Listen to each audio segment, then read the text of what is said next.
What's up, fellas, ladies, gentlemen, children of all ages? Time for Wake Up Mintzy, presented by Dude Wipes. It's a glorious Thursday morning here in Oxford, Mississippi. And I'm in good spirits because we're one day closer to football season. Tyler Moody joining us as always from Louisiana. We're going hard getting ready for football season. Shout out to the Ole Miss equipment staff. I'm rocking my new Ole Miss pullover. Got me some new gear for the football season when I went by practice. But, you know, there's just good spirits in the air. Everybody's fired up around Oxford. Hell, everybody's fired up around the country because we're so close. We got college football. 2 days, week 0. Florida State and Georgia Tech from Ireland at 11 a.m., SMU, Nevada. And the next week, the real thing starts. And no one's more excited about it than I am. The season can't get here fast enough. As always, thanks to the fine folks of Dude Wipes, sponsor Wake Up Mintzy. They're taking over the toilet paper world. It's a revolution. One use of Dude Wipes will make your life better. Target, Amazon, Walmart, nationwide. You can find them everywhere. They're hard to miss because, like I said, it's an amazing product. Bunch of stuff to get into today, as always. Last day of Camp Barstool. The content's been awesome. Enjoy the Jerry After Dark stream Tuesday night, playing all kinds of games. Looks like the boys are having a big time up in northern Wisconsin. I've been having fun running around Oxford a little bit, seeing people, getting some content, doing some stuff. I actually have a funny experience to share from yesterday before we get into the football talk. I did hot works for the first time. Holy freaking crap, that was hard. For those of you who don't know what hot works is, my buddy Kevin Graham, who won the national championship at Ole Miss, his fiance runs hot works in Oxford. I ran into her and she's like, hey, you need to get in here and do a workout. 120-degree sauna doing Pilates. Quite a scene, as you'd imagine, but no joke. But so I'm feeling good, you know. I feel like it's kind of coming out of my chin. We're on the right path here, but I recommend it. But, man, serious deal. That's for sure. I've been getting into my Tennessee preview blog. Will be out this morning as I finish my SEC preview blog series. I'm writing the Texas one today. But before I even get into that, we got a new Fantasy Football Factory podcast out presented by DraftKings, our running back preview, thanks to Tyler Moody and Stephen Shea. That went live on Rumble about an hour ago, and everybody's just getting ready for their fantasy drafts, so do it with the FFF pod. We had the quarterbacks one last week. Today was the running backs one. And a lot to debate on that front, and Tyler Moody's going to join us here in a sec to talk some football. But the running back situation in fantasy is interesting this year, because Christian McCaffrey is the obvious number 1 overall pick. But at number 2 and number 3, all you in your fantasy drafts, there's a big debate between Bijan Robinson of Atlanta, Breece Hall for the Jets. And then you could kind of make an argument for Jonathan Taylor of the Colts if you think he's going to bounce back. And then I also love Jahmyr Gibbs for the Lions.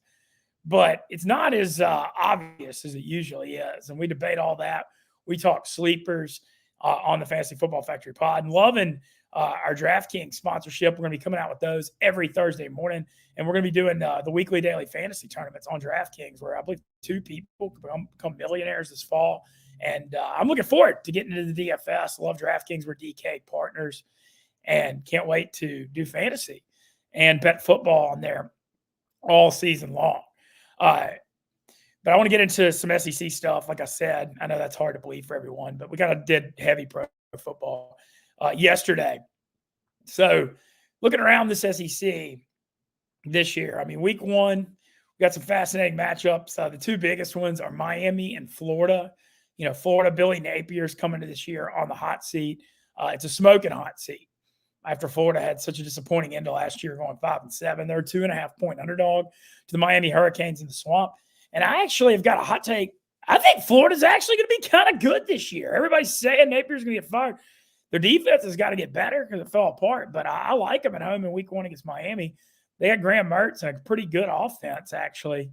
And I think people maybe – I'm not saying they're great, but – you know, I think Florida's going to make a bowl game. They have a really, really hard schedule. And then the other week 1 game I'm super excited about is Notre Dame and Texas A&M in Kyle Field. I think the A&M's got a new energy with the Mike Elko era. I like Connor Wegman, the quarterback. And I just feel like that Jimbo Fisher era was just weird and it needed to end. And, you know, I kind of feel like A&M, you know, I don't think they're going to be like great this year, but I think they can win like 8 games and kind of get momentum going in that program again. But looking around the SEC, a lot of debates on like how many teams can be playoff teams. And I think there's a shot 4 or 5 can make it. And my Tennessee Volunteer ball comes out today. And this may be the first time ever. I always get into it with Tennessee fans. Tennessee fans and Arkansas fans on Twitter are definitely the most toxic. But I actually like this Tennessee Volunteer football team a lot this year. They've got a 5-star quarterback in Nico who started Iamaleah. Yeah, nailed the name. There you go, Moody. But he played the bowl game. They beat Iowa 34-0. And I took a really deep dive, and that'll come out in the blog. But I'm actually really high on them this year because I like Josh Heupel and his play calling. And I think the offense is going to be really good. The offensive line looks good. They've got talent at receiver, Brew McCoy, and those guys and Dante Thornton were banged up last year. But if Nico stays healthy, he can run and throw. I think they're going to be really good. They also have one of the best D lines in the country, led by James Pierce Jr. He's going to be an All-American and a top 10 NFL draft pick next year. They got questions about the secondary, but this is kind of a rare moment, Tennessee fans, where I'm kind of singing your praises and I'm on the wagon. I really think that they're kind of, when you look at the SEC this year, everybody's talking Georgia and Ole Miss and LSU and Texas and all these other schools, but I think people are sleeping on Tennessee, and I actually think they can get to the playoffs at 10-2. And they've got a favorable schedule. They open with UT Chattanooga, and then they play NC State and Charlotte in a big neutral site game week 2. But when you look at their schedule, they go to Oklahoma week 4, which should be a heck of a showdown for Josh Heupel, their head coach, who's going back to Oklahoma where he won the national championship. That's going to be one of the most watched games of the year when he was quarterback in 2000. I remember that very well when they beat Florida State. And then you look at the rest of their schedule, they got 4 home games in the SEC in a row with Florida and Bama, and then a bye week, and then Kentucky and Mississippi State. And I just think it's conducive to a big winning year. They got to go to Georgia in November. I don't think they'll win that. But Vols fans, I would be getting excited, and it's just because Josh Heupel. The offense took a big step back last year with Joe Milton, but I know he's one of the best practice players of all time, and we're seeing that in New England and preseason, but I just don't think he's very good. And I really believe in Nico. And so there you go, Tennessee fans. Rare moment where I'm kind of singing your praises a little bit. And I think the Vols are going to have a pretty big year, especially because they're so tough in Neyland Stadium in that raucous environment. It's just so hard to beat them there. But I've been doing the deep dives on the SEC. And, when you look around at the potential playoff teams, there's a whole bunch of them. I mean, a lot of questions about Alabama this year. How much will they fall in the first year under Kalen DeBoer? But, man, I still think they're going to be really good. I think it's like 9 or 10 wins is what I think is coming. They got to go to Tennessee and to LSU, and those are obviously going to be tough. But they get Missouri at home. They get Auburn at home. I mean, I feel pretty good about their home games other than the Georgia game in week 4. That one's going to be a super showdown, but I feel like Georgia's going to be coming off a bye in that week. And after that SEC championship last year, I think you're going to be getting a heck of an effort from Georgia. But I think Bama's got a good shot at the playoff. The question with Alabama is how much will their defense regress without Nick Saban? They hired Kane Womack, the South Alabama coach, who I think is going to be a really good defensive coordinator, but there's just got to be some regression. And so it's going to be on DeBoer to coach up Jalen Milroe and get that offense to improve to offset that. But I don't think the world's burning in Tuscaloosa like everybody's trying to say. It's just going to be interesting to see how their fan base reacts if they lose 3 games because the last time they lost 3 games is like 2009, I think, something like that. Or 2010. Just, gosh, the Saban era, so dominant. It was crazy. Everybody knows that. But just, I don't know. I'm glad he's out of college football. I think it's good for the sport so everybody else gets a chance to win. One other team in the SEC that's got a shot to make the playoffs that's kind of off the radar is Missouri. Their over-under on DraftKings is 9.5. So, people think they're going to be good. But their schedule is really favorable. And Brady Cook, one of the best quarterbacks in the SEC. Luther Burden, maybe the best receiver in the SEC, or could be a first-team All-American. And they've got a favorable schedule too. They go to Texas A&M, play Oklahoma at home. They go to Bama, which they won't win, but there's like a really good shot they could win 10 games. And then you look around the rest of the league, the Texas thing is so fascinating to me. They're coming off a playoff berth, but how will them in Oklahoma adjust to the SEC is such a, it's such a cool thing. And I'm glad Austin, Texas is going to be part of the SEC. I can't wait to travel there. and check out some games. Their schedule this year, they kind of catch a break. The Oklahoma neutral site game is like a technical road game for them. And their other road games are at Vandy, at Arkansas. I mean, they should, you got to feel pretty good about those. Their road schedule is fairly favorable. They got to go to Texas A&M on Thanksgiving night. Thank God Texas A&M are playing again. College football is about the freaking rivalries, and that doesn't set right with me when Texas A&M aren't playing. And also, thank God that they got the Thanksgiving night spot to move the Egg Bowl for Thanksgiving and it being on Black Friday. For selfish reasons, that's much, much better. That Thanksgiving night game, it's kind of tough. But Texas with Quinn Ewers, the storylines there are going to be fascinating. He's had a lot of injuries the last few years. If he gets knocked out, well, Arch Manning let him even back on the field. Arch has been looking really good, looked good in spring, looking great in fall camp. He's obviously going to be the guy after this year when Ewers goes to the NFL. But, if I were him, if I were Ewers, I wouldn't let him on the field because he may not see that job again. Texas is the second see. I don't know if that's like a little too much, but the schedule being kind of favorable, they get Georgia at home. That's obviously going to be a super showdown in Austin. Texas lost a ton off that team last year, though. I mean, you got A.D. Mitchell playing for the Colts now. Xavier Worthy, the first-round pick of the Chiefs. They also third-round tight end to Carolina. Lost a lot off that defense. A lot of talent up front, especially defensive tackle. But they still should be really good. They're thin at running back because they had one of their best running backs is out for the year already. But they still should be really good. I'm just curious to see how they transfer to the SEC. But I think their road schedule, I feel like they'll, at A&M will be real tough on Thanksgiving night. But Arkansas, South Carolina, and Oklahoma being a neutral site, they're in a spot to potentially make the playoffs. So, it's a lot of teams have playoff shots in the SEC. The LSU one is very interesting. Their over-under is like 9 right now.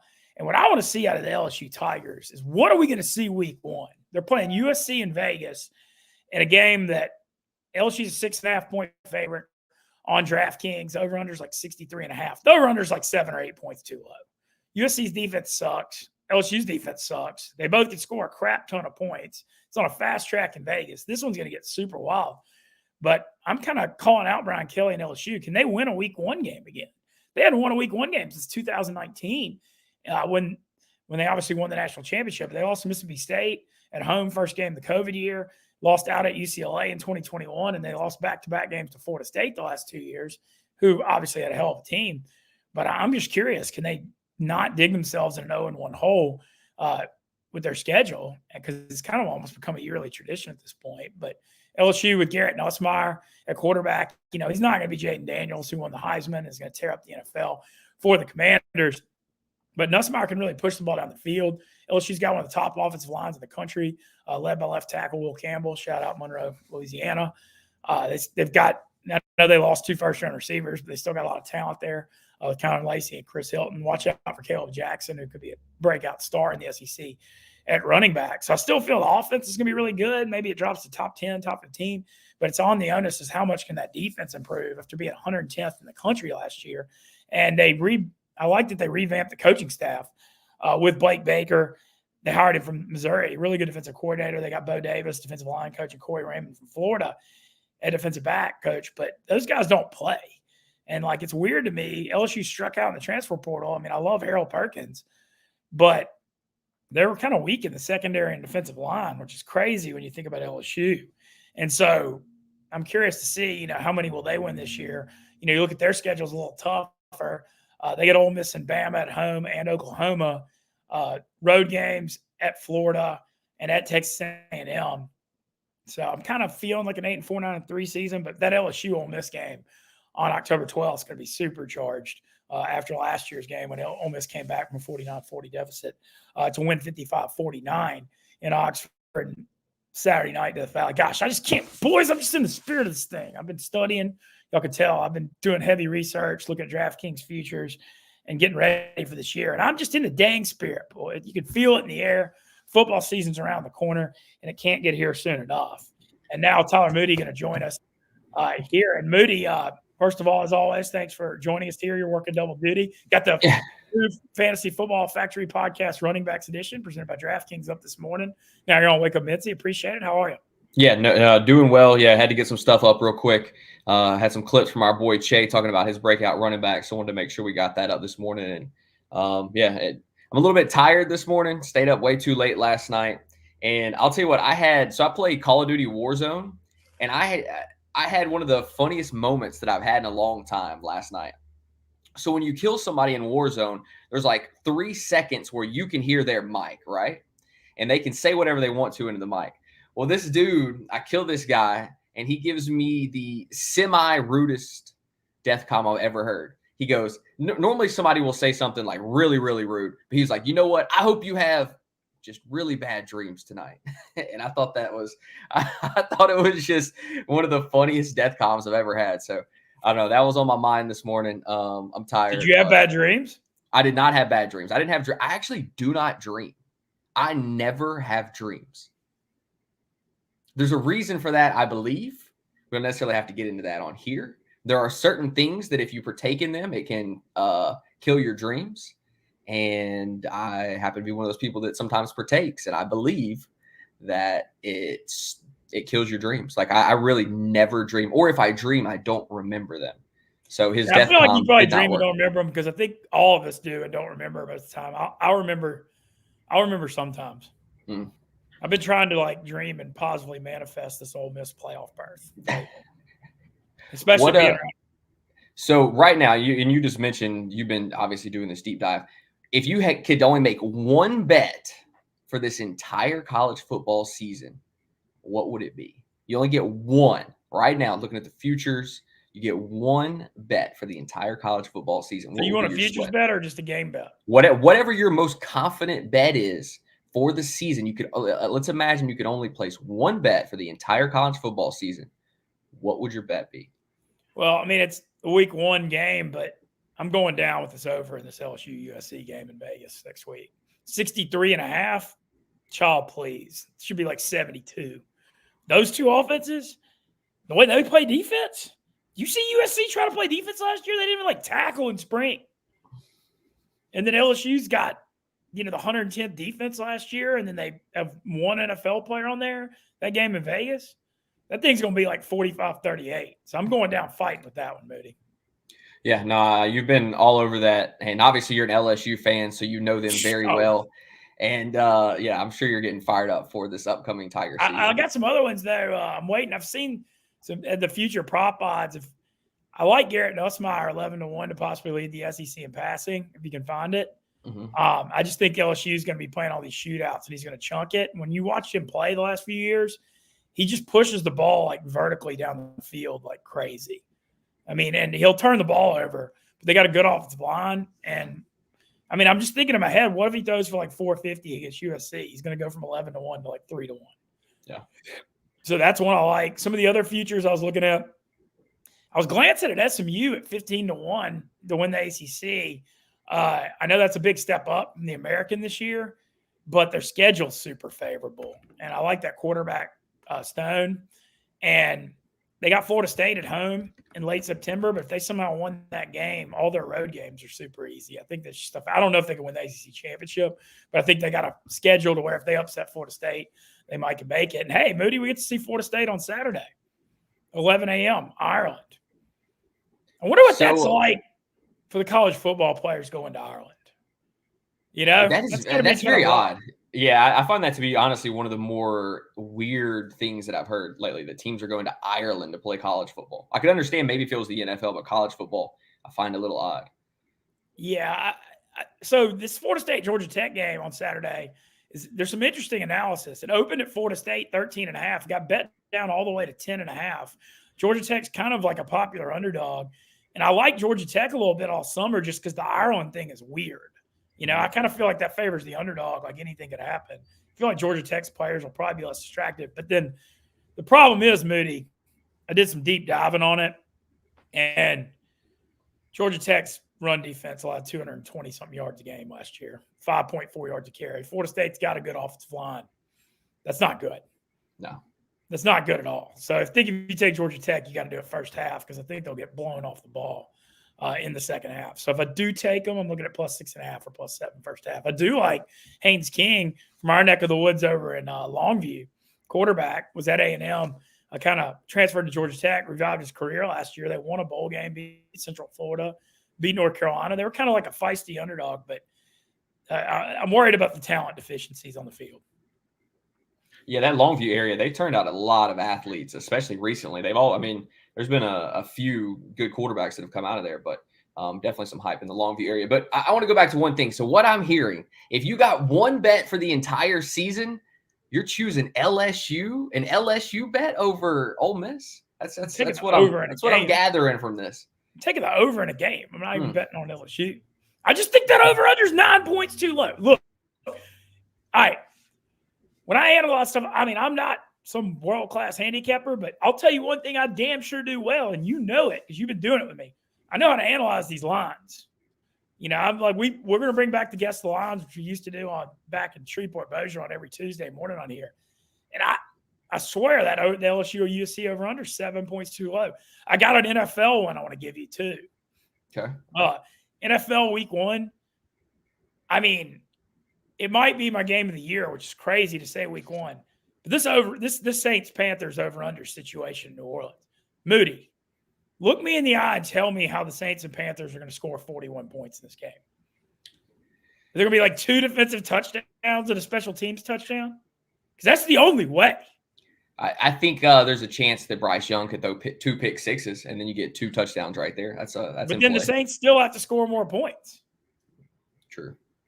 They're like that one should be like 35 or 34.5. It's only not because of week 1. And there are all these people buying into this alleged Bryce Young bounce back. Have they seen him play football in the NFL? How's he going to bounce back? They did spend some money on the O-line, but I don't think they upgraded it enough. Deontay Johnson's already a little banged up. And then the Saints. I've been watching these Saints-Panthers games for years. It's the crappiest series in football. Every game's 13-10. It's like watching paint dry. Yeah. I've been to a lot of sporting events in my life, and there will never be a worse NFL game than the game at the end of the 2022 season. It was the Saints-Panthers Week 18 in New Orleans. Sam Darnold threw for 43 yards, and Carolina won 10-7 in overtime. Worst game, but that's what the series is about. Mm-hmm. It's 2 teams just throwing crap at each other. So I'm looking really strongly at that. But futures-wise, I'm drinking. I'm probably gonna have to bet Ole Miss 15 or 14-1 to win the title on principle. Jackson Dart's 14-1 to win the Heisman. A lot of people are talking about that around here, but I think I prefer the title bet to the Heisman bet because there's that's what I thought you were going to give me. The Heisman thing this year is really interesting because there's no super huge favorite. The 2 favorites are Dylan Gabriel at Oregon and Carson Beck at Georgia, but there's just a whole lot of quarterbacks mashed up there around there. And man, I'm telling you, the guy, his odds aren't good enough. But I was talking about in the opener, and I wrote my Tennessee blog. Moody, I'm buying this Nico Iamaleava. There you go. Mm-hmm. You asked me to pronounce the name. I think that's how you say it. It's Iamaleava. Yeah, I'll be honest, I don't know either. I know. I really like him. I think he's going to have a big year for Tennessee, and I think they may make the playoffs. That's kind of a hot take. I'm buying the Vols. I know Brandon Walker's big on them too, but they've got – Good. So how many teams do you think can make it out of the SEC into the college football playoff then? I think 4 can. I really do. I think 5's probably a stretch. But you're going to have one of the SEC champion. We'll hypothetically say it's Georgia. And then I think you're looking at, Missouri's got a shot because their schedule's weak. Tennessee's got a shot. Obviously, Texas, Ole Miss. A bunch of teams have chances. Bama. The Bama thing's fascinating. It really is because I think, as I said in the opener, I just went off on college football to start the show. But I think the defense has to regress. But DeBoer, man, dude, that's a hell of a football coach. You see Washington last year? They were top 30 preseason. I made the national championship game. And so I kind of think they're not going to be, people acting like they're going to fall off a cliff crazy.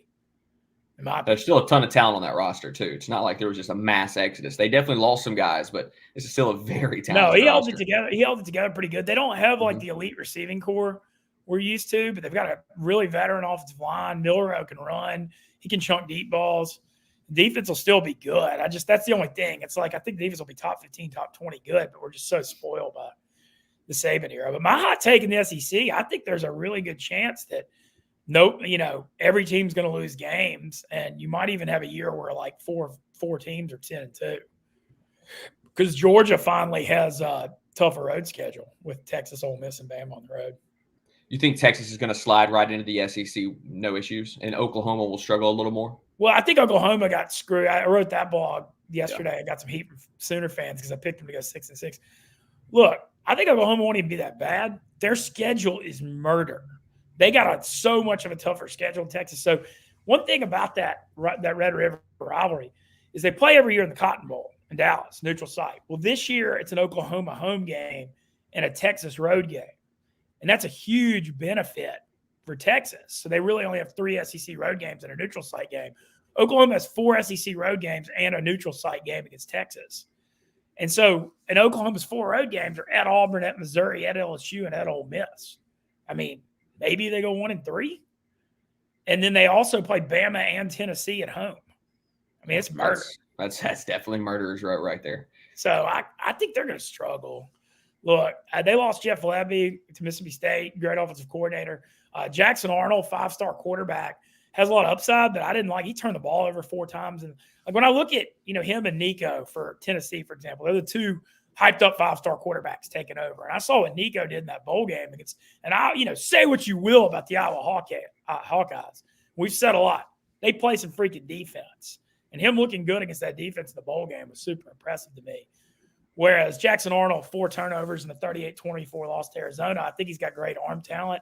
But Oklahoma's offensive line's extremely young. And, man, there's no bigger difference in the SEC. It's the D-lines.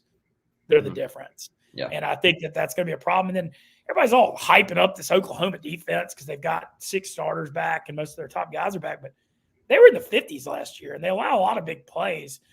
Brent Venables is highly regarded defensive mind from his time at Clemson, but I got to see more before I'm getting the anointing oil out here on Oklahoma. They very well could. He got a 6-year contract recently, which I thought was kind of wild, but I guess they're trying to, commit to the NIL and stuff. But I was like, man, what the hell did he do to earn a 6-year extension? Why are you signing him through 2029? Kind of didn't make sense to me. Is there an opt-out there? I'm sure there is. I mean, there's always an opt-out. He got like his deal wasn't $100 million. I think he got like 50 or 60 million. He got like $9-10 million a year. So at least it wasn't like one of those crazy ones. But I don't know. I just feel like it's they're going to struggle. We got a question here from our boy Dees. Who do you have at the top of your Heisman watch list? I mentioned that a second ago. Well, Gabriel's going to tear it up at Oregon. I know that's like a cop-out thing. Bo Nix almost won it last year. But, talking some non-SEC, this Oregon situation is fascinating. Ohio State at Oregon might be the game of the year in college football. It's October. So, Moody, October 12th, Saturday. Ohio State at Oregon, Texas, Oklahoma, Cotton Bowl, Ole Miss at LSU, and Penn State at USC, all the same day. Pretty good Saturday. But that's Oregon an incredible Saturday. This Oregon team, so Phil Knight is 86 years old, owner of Nike, founder. Obviously, they're from Eugene and big Oregon people. Wrote an unlimited NIL check to Oregon, Moody. They got a blank check. They got dudes everywhere. They picked up Evan Stewart, the receiver from A&M. They got their other stud receiver back. Dan Lanning, the former Georgia defensive coordinator and Saban assistant. The thing that's different about Oregon than these other West Coast teams, they're tough at the line of scrimmage because they're built like an SEC team. And so when I look at USC, when they got to play cold weather games, they're not that tough at the line of scrimmage, but Oregon can play that kind of game. So I really believe, I think Oregon will beat. I don't know. Gosh, Ohio State's so good, but I think Oregon could beat Ohio State in that first one. And they could play a rematch in the Big Ten championship game. But the hot take, it's not even a hot take because Oregon's hype, but either Ohio State or Oregon's going to be the 5 seed, and one of them's going to be a 2 seed or 1 seed. Obviously, I've got a ton of love for Oregon. I spent a couple years up there, worked very closely with the Ducks when I was up there. What was it like living in Oregon, Moody? I've never been. So Eugene, Oregon is its own place, right? So Oregon's interesting. The East Coast of Oregon, farmland, just like there's not a whole lot of people living there. It's mountainous. You have some areas that are all farmland. It's not very populated. Then you get over the mountains on the west coast of Oregon on Interstate 5. That's where you've got Eugene, runs up to Seattle, and I-5 down to LA as well. It's way different. That's where it becomes much more liberal. You have more of your people living in those areas. And I will say this, Eugene, Oregon's weather is incredible because you're kind of down in the valley. So you don't necessarily get the cold that you get in the other parts of Oregon. Like Bend, Oregon gets ridiculous amounts of snow. They don't necessarily always get that in Eugene. It doesn't get too hot down there. It doesn't get too cool. It was incredible 95% of the time as far as the weather is concerned. It actually rains more in Shreveport, Louisiana than it does in Eugene, Oregon. Surprise, Really? surprise. Yes, really. I was shocked by that. Obviously, we get some downpours here in Louisiana sometimes, but I was a little surprised by that. The city itself, incredible. I love Eugene, Oregon. I would live there tomorrow. Now, the University of Oregon, it has an SEC feel to it. Autzen Stadium on a Saturday is electric. I was there for two Washington games, or for one Washington game, and it was one of the best sporting events I've ever been to, best experiences of my life. I was in the press box up there, and it was just breathtaking to watch. Watch the Duck lead the Ducks out there onto the field, the fans going crazy at Autzen Stadium. It's an electric atmosphere. Definitely glad I got to spend some time up there. I was there when Justin Herbert was there. I got a chance to interview Justin Herbert. Like it was really cool just to kind of see firsthand the University of Oregon and everything that they have tried to create up there. And I really do think that they're going to thrive moving forward. I think they're going to become the class of the Big Ten. Yeah, they're sitting in a great spot. What was the so the atmosphere is rocking at Alton? I know it's like 50,000. Rocking. Yeah, there's some videos on my Instagram that it's not quite Death Valley. It's not Baton Rouge on a Saturday. Don't get me wrong, but it is close. It's really an incredible place. I have nothing but love for Eugene, Oregon, for the people that brought me there. Shout out to Steve Woodward. He's a very good guy. I worked for him when I was up there at Fox Sports Radio. And I love Eugene, Oregon for sure. Okay, I can't say so. I've been very lucky to get to go all over the country, but I've never been to Oregon, the Northwest, Oregon, Washington. I need to go to Jackson Hole, Wyoming. Pacific North. So Eugene is its own place. Like it really is. It doesn't quite. I won't say there's some things I'm going to leave out because it's not worth talking about. But that's fair. Yeah. I'm not going to go down that road. But Eugene doesn't have a lot of that, and I really enjoyed it. Heck yeah. Yeah. Well, also, good job getting the fantasy football running back preview out. Obviously, everybody's getting geared up for their drafts. I've talked about my big auction was last weekend. But just running back observations. I know you and Shay and me check out the Fantasy Football Factory pod presented by DraftKings, but we kind of had some debates on there. Mm-hmm. There's no debate on the Christian McCaffrey thing. He's obviously number one pick. Yeah. But it gets real interesting with the Breece Hall and Bijan Robinson and Jonathan Taylor and Jahmyr Gibbs. How do you have those guys ranked? I'm big on Jonathan Taylor. I think he's going to have a massive season. I think if the Colts can keep Anthony Richardson healthy, the two of them in the backfield are going to run for a ton of yards combined. And I think Jonathan Taylor is going to be the guy in the red zone. He can catch the football out of the backfield too. That's one thing that's kind of underrated about Jonathan Taylor. He does have hands, and I think we're going to see him utilize his pass catching abilities even more this year. So I actually have Jonathan Taylor at 2. I've got Breece Hall at 3. The more and more I'm thinking about it, I'm bumping Pacheco up from 7 to 5. I love Isaiah Pacheco. It sounds like he's got the third down spot there, the third down work in Kansas City. And so because of that, I'm moving him even further up my list. I'm all in on Isaiah Pacheco. Got him in my dynasty league, got him in my keeper league. I'm a big believer in Isaiah Pacheco. And that's kind of my top 5. I've got Bijan up there as well. Bijan just, he feels very risky because I don't trust the Atlanta play calling. Yeah, it's going to be interesting. So Zach Robinson there now, the Rams quarterback coach, Mm-hmm. Heavy Sean McVay influence on that staff. Raheem Morris coming over. Kyron Williams had a huge year last year, and he was a part of that. So I'm hoping that maybe we can get some work for Bijan because the talent is there for Bijan to be running back number 1. The talent is there. The question is, will the volume? Well, I agree. The Pacheco thing, dude, this Chiefs thing. Look, I know, and this is like natural. We're all football fans, and I usually am like, just don't care about preseason because the second NFL kicks off, it's over. But I can't get this dang KC offense out of my brain what I saw the other day.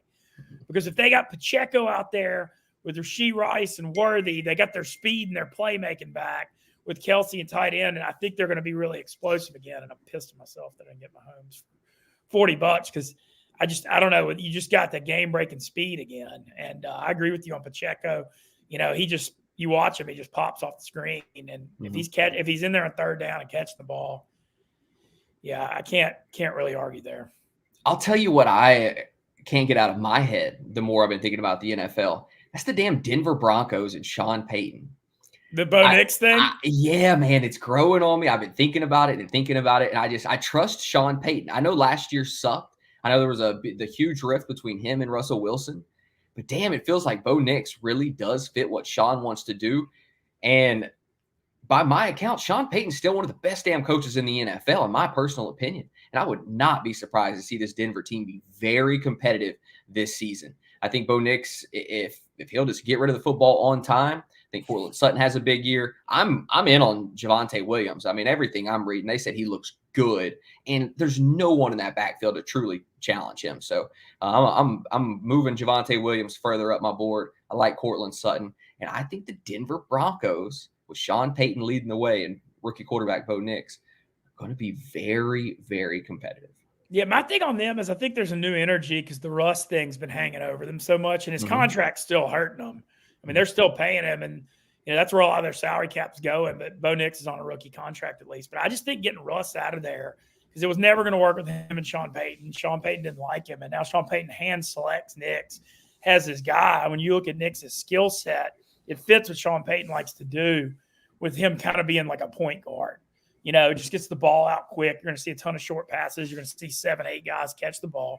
But I just feel like he's ready to run that offense. And, that's another preseason win. But he went 8 of 9 for 83 yards the other day, and I was impressed. And then you and I both, we've been talking a lot about Jaden Daniels. I mean, I'm ready to see it. That's another NFL one I'm looking at week 1. The over-under on that the Commanders Bucks went down from 43.5 to 41.5. I'm looking at the over there. I think that game could get a little wild. Yeah, I mean, Jaden Daniels is in such a good situation because he's in a good situation for fantasy because his defense is going to be so bad. I think that's a huge boost to Jaden Daniels' value. But as far as real life is concerned, I still think the Redskins are a 7-win team at best. Or the Commanders. I still do that all the time. Yeah, the Commanders still like a 7-win team at best. Yeah. I'm kind of, I don't know. You've talked on here that you think the Cowboys might regress a little bit. The Eagles thing is the fascinating one this year because there's like some infighting weird stuff. But on the other hand, the upside's tremendous. Yeah. I think the defense is going to be better though. Defense will be fine. I'm really not worried about Philadelphia. I think they're going to be really good. They add Saquon. I think Saquon's going to have a season. He's been running into that brick wall that the Giants would throw up there as an offensive line every single week, and it was just brutal. I mean, I think he's going to have a lot of running lanes. I think they're going to throw him the football out of the backfield.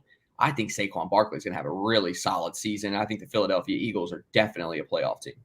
Well, the word I heard, I know you love bagging on Daniel Jones on here, but the practice reports and camp reports I heard is he hadn't been able to find water on a boat throwing. He's terrible. He's the worst quarterback in the NFL. I was so adamant that it was Mac Jones for the last couple of years, and guess what? I was not wrong. And I'm telling you right now, Daniel Jones is just as bad as Mac Jones. They're both freaking terrible. They're brothers. They're twin turds, man. They're bad. They're not good. And Daniel Jones is not going to have a good season. The Giants are going to flounder. They may have the number 1 pick. And I'm going to love every second of watching them lose. Yeah, the other one, Richardson's passing still concerns me in Indy. I know he can run, but I'm really worried he's not an NFL passer. I like the team around him much better. They have a running back. They have a very solid offensive line there in Indy as well. So this is the situation for Anthony Richardson is better. He has one solid receiver on the outside in Pittman. Do I think Anthony Richardson's going to sling it around out there? By no means. But his ability with his legs and the talent around him make him serviceable, in my opinion. I'm definitely not willing to drop him down to Daniel Jones territory because I need to see a bigger sample size from Anthony Richardson before I throw him in there. We've seen enough of Daniel Jones to know he's awful. With Anthony Richardson, the questions are still out about his arm. Yeah, well, he's just going so high. and draft. But you know what I freaking like, Moody? Talking about football. We're going to be hammering it all year. We're going to bring the guest lines back on Wake Up Mintzy too. That's always a favorite from the old school days. We're going to be making our picks, tracking them. And I'm loving the Fantasy Football Factory pod too, man. Yeah, shout out to Steve and Che for, kind of leading the way right there with Mintz and myself. Always enjoy getting to talk fantasy football. That's how Mintz and I came together, was fantasy football. So it'll always kind of be a part of our journey. And I know not everybody cares about fantasy football, but you can always take what people are saying about fantasy and relay it into gambling, into just evaluating teams in general. There's a very close correlation between fantasy success and gambling success. Like you can find your favorite props because you think a player is going to be successful in fantasy. Like it really is just hand in hand. So just because somebody's talking about their fantasy team doesn't mean it can't apply to your own personal life, Yeah, for sure. But everything's good. Had a good week down in Mississippi, back in the Chicago office, ready to roll for football season on Monday. One thing that we should probably point out. It's been great. I'm enjoying the content. Yeah, and one thing we should probably point out, it looks like maybe Mostly Sports moved back into our time slot today. So we may be they're live right now, allegedly. Is what people were saying in chat. So there's a good chance we're going to be moving back to 8 a.m., which I know is probably not either one of our favorite things, but we're going to get up and hammer it. Yep. I like that 9 a.m. way more, but look, we like being the first. It's fun being the first Barstool show. Good to get up, get at them, But just any weekend plans for you? I got a date. I got a date Saturday night. I really don't have anything going on as far as work until like a couple weeks. So I got to get a haircut soon. I got to get a haircut and get my life back together. I got one yesterday.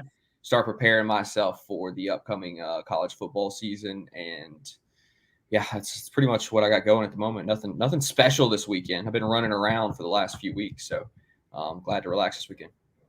Yeah, I'm kind of strategy-wise going to hold back the traveling into mid-October because, like, the Ole Miss has 4 preseason games. And so, like, come October 12th, going to Baton Rouge, and it's going to be like a sprint to the end. So I'm looking forward to just getting back to Chicago, enjoying the end of the summer weather, and getting back in the Barstool office and giving people some content. And we got some gambling streams coming up. And, man, it's just the best time of year. Man, I love fall. And I love DraftKings, too. And I'm going to be reloading and firing some DFS and getting ready to fire some games this season. So what could be better? But it's been fun to be in Oxford and see, go to practice and see people and all that stuff. It's, there's an energy. Ole Miss is like 6,200 freshmen this year. It's crazy how big it is. We'll be looking for some Ole Miss content later today then. I know you said you were going to bring it. We'll be looking for it. Oh, yeah. We got some fun stuff coming.